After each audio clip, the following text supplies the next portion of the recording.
चोरीचा मामला ओपन करत आरोपीला ताब्यात मिळालेला आहे, मुद्देमाल असं लक्षात आलं आहे. काय नेमकं माहिती आहे काय? 23 तारखेला आमच्याकडे रमेश गुप्ता हे पोलीस स्टेशनला तक्रार देण्यासाठी आले. त्यांनी सांगितलं की ते वर्धमान येथील तिरुपती अपार्टमेंट या ठिकाणी सिक्युरिटी गार्ड म्हणून काम करतात आणि त्यांच्या वैयक्तिक कामासाठी 2,20,000 रुपये बँकेतून काढून त्यांनी गार्ड रूममध्ये ठेवले होते. जेव्हा रात्री ते आल्यानंतर त्यांना लक्षात आलं की तिथे गार्ड रूममध्ये पैसे नाहीत, म्हणून ते 23 तारखेला पोलीस स्टेशनला तक्रार देण्यासाठी आले होते. त्याप्रमाणे त्यांची तक्रार नोंद करण्यात आली.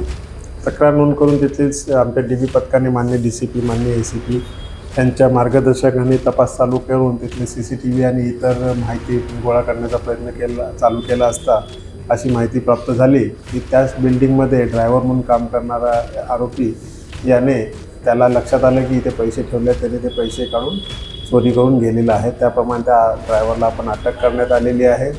अटक करून त्याच्याकडून पूर्ण 2,20,000ची संपूर्ण रक्कम हस्तगत करण्यात आलेली आहे. त्याला अटक करून आज मान्य न्यायालयात हजर करीत आहोत. तपासामध्ये त्याच्या अजून कोण साथीदार होते का, त्याला माहिती कशी मिळाली, पैसे तिथे ठेवलेत, या सर्व गोष्टींचा तपास चालू आहे. सदरची कामगिरी माननीय DCP धोंती साहेब, माननीय ACP लकडगंज यांच्या मार्गदर्शनाने API अझहर शेख आणि DBचे उमाकांत नागदेवे, सुखदेव आणि त्यांच्या टीम्सनी केलेली आहे.